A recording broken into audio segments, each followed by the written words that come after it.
Ancient technology. The pyramids are heaters, or they're giant heaters. Why would I say that? Why would I have this theory? So there's a possibility that not all pyramids, but a large majority of them, specifically the big ones, and most specifically, right, would be the oldest pyramids. So the oldest pyramids, because obviously all the other pyramids, they're a lot younger, would just be copycats, would just be copied off of the existence of the oldest pyramids. People want to debate, the Great Pyramid is if it's a tomb or not, or the pyramids in Egypt are tombs or not. But the thing you gotta understand is but there's multiple pyramids in this world. Egypt is not the only place that has pyramids. A lot of the pyramids around the world are not labeled as tombs. Right? A lot of the pyramids around the world didn't have a dead body in it. Even the pyramids in Egypt didn't have dead bodies in it. So, what were they used for, right? So the theory here for me is that going with the old information, the Ice Age, right? So Graham Hancock, he mentions the idea of a civilization that existed during the last Ice Age, or before. But just in general, there would always have been, as long as humans exist, there would always be civilizations that existed during a Ice Age, or before or after, right? So I was thinking, well, if Ice Ages happen more than once on this planet, there's a possibility that the humans that existed in the past that dealt with these situations, these Ice Age, among other things like flooding, but specifically the Ice Age aspect.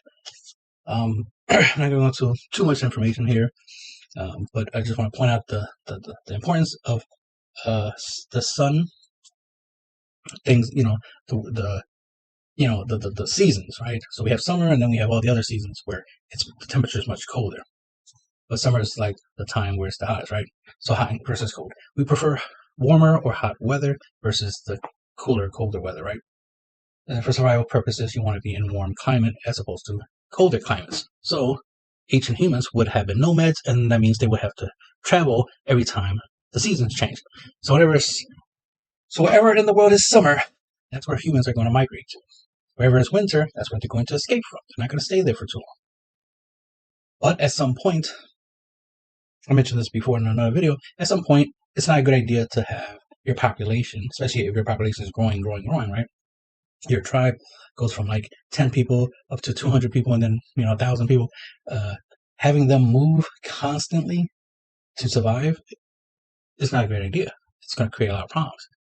Your elderlies are going to die during the trips more often than not. The younger people are going to be burdened by having to try to help the elderly travel, and the list goes on, right? And then you're going to have to deal with children, and they're just as vulnerable as the elderly to the traveling. Then the female population being biologically weaker than the males, blah, blah, blah, certain factors. And you got to take to account nature. So it's just like a whole bunch of wolves pop up one night while y'all were sleeping while traveling. Now you're in danger. The guys have to try to protect the women and children and the old people. And it's just a lot of problems trying to survive doing it. And doing that every year will suck.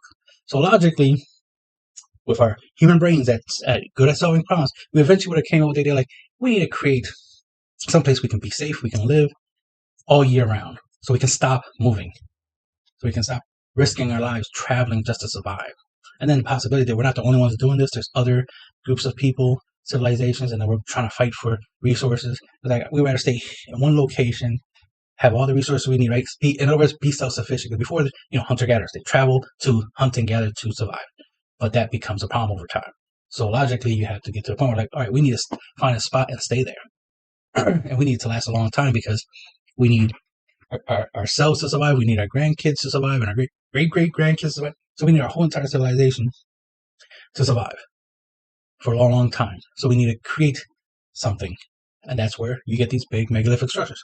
So because of the fact that, especially with the Ice Ages, you see this information here, that the common temperature for the glacial maximus, whatever, is around 46 degrees Fahrenheit 8 degrees Celsius, since it'd be really cold, you need some way to stay warm, and you want to. And cold temperatures, it's not good for growing crops. Definitely not good for raising animals, right?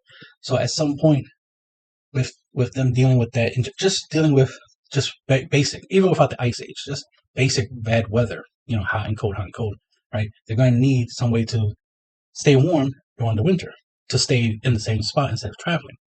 So then, logically, I'm thinking as an engineer, I'm thinking as somebody who needs to solve this problem for my fellow, tribe members. We need to survive the winters. I'm going to think like, well, we need some big fire. We need something that can create fire, right? Something that we can create fire with, but also protect the fire, right? Because we understand the idea of a bonfire, right? Get a whole bunch of sticks, light it on fire, make a little fire pit. The thing is, with extreme cold and wind, it's going to blow out eventually. It's going to be hard to protect. So we need a way to shield, a way to protect, a way to put a barrier around the the fire, so that way the fire can do what it needs to do, which is to produce the heat and light. So light and heat are two things you benefit from fire is the heat, of course, right, and light, a light source, especially at nighttime, right? So it can help you protect yourself. I'm not going to go into the full science of fire, but understand they need to find a way to make fire last longer, specifically during winter, especially during an ice age. So then at some point, they're going to have to build big structures, right? Big megalithic structures. And that's where the pyramids come in. Notice that some of these pyramids, like the ones in Mexico and stuff like that, they have steps that go up to the top, and there's like a temple that tend to like to call it, like a little temple, a little structure out there, right? And it can have many different purposes, but let's say it's specifically for the purpose of being able to house fire, right? And that's where the fire is built more at the center of the pyramid, and then the heat rises up, because heat rises, obviously. Heat rises up and comes out the top of the through the doorways, and basically, right, of the temple, of the pyramid. It comes out to the top and it shoots out. So it has to come out some way, right? Now, for those who know about the Great Pyramid, they know there's these air shafts that lead outwards to the surface of the Great Pyramids. What if that's so that way the hot air can come out? And what if it's designed so one of the air shafts is for an input, right, inlet, and one is an outlet? So cold air comes in one air shaft, gets heated up through hydrogen, combustion, all that stuff, all that good stuff, and then comes out to the other air shaft, because it has, because these two things have one-way valves, one to let in and one to let out, and then shoots out hot, right, the hot air. And this allows it to be a heater, right? So it's able to convert cold air to hot air, which can make the area warmer. So it's a reverse version of global, like how we have global warming. So we're trying to make the earth warmer. Ancient humans had to deal with making the earth hotter, because it was colder back then than it is now. Now it's hotter than back then, so we need to create things to make things colder. And that's what we're trying to do now, is try to fight climate change. Ancient humans had a different issue they had to deal with, which was extreme cold. So they had to create big megalithic structures that allows them to produce heat, right? So if you look at it, the pyramids in some ways kind of like giant terracotta pots, if you think about it. For those who understand what the terracotta pots heater concept is, look it up on YouTube. I'm not going to go into the full details, but it's basically that idea, right? Imagine if that's what these giant pyramids are, especially with the fact that the pyramids themselves, the meaning of pyramid, right? Pyra, which is Greek, means fire, right? And mid as in middle, fire in the middle, as they say. So fire in the middle is another way you would describe a lamp, a volcano, and the list goes on. I always think volcano when I hear the whole pyramid, fire in the middle, and it's like, well, the pyramid is the shape of like essentially a mountain. It looks like a volcano, right? And a fire in the middle is like fire in the middle of something that looks like a mountain, or the fire in the middle of a mountain will be a way of describing a volcano, right? But fire in the middle can be a way of describing a lamp, something that has a fire in the middle. But just think about it. Remember what I said in the beginning, right? You have a fire, you want to put something on it to protect it, right? A barrier to protect it. Fire in the middle. So what if all of these pyramids were literally that? Fire in the middle, right? The idea that these are giant heaters because of the Ice Age, but just because of cold weather, period. But the Ice Age would definitely be cold weather for a long period of time, so it would make sense that you would want that. So then, I was mentioning earlier about traveling, ancient humans traveling because of the cold, right? Trying to get away from the cold and follow the sun, right? Follow the heat, follow the summer. So that's why it's not surprising that a lot of ancient cultures are sun worshippers, right? They worship the sun because they need the sun to survive, to live. They will view the sun as God, right? And winter as the devil, right? As as a religious type of idea, right? Good and evil. So they'll see the sun as good and winter as evil. So a long winter, like a ice age, will be considered hell freezing over, basically, right? So the devil's work, right? So in their beliefs, they obviously believe the sun is good and the lack of sun is bad. So they would try to focus on hoping to please the solar deities, right? The sun god Ra and all this stuff and all these different. But you get the idea is that there's a pattern that the sun is important. So keeping track of it, like like for example, winter solstice. Knowing when the winter solstice is coming, aka knowing when winter is coming, so that way you can leave and go somewhere where it's hot, and then come back. Because one of the things is there's two things. It's one of being somewhere permanent, but also being able to leave. Basically, have like a summer home. It's like, all right, we're gonna go back here to Chichen Itza, whatever the names of some of these places are. Right? I'll just use Egypt. Right? We'll go to Egypt when it's nice and hot, and we'll vacation there, and we'll live and be happy during the summer. But once winter solstice is coming, right? Once winter comes, we're gonna travel somewhere. So we're gonna go to India and chill there and their temples, right?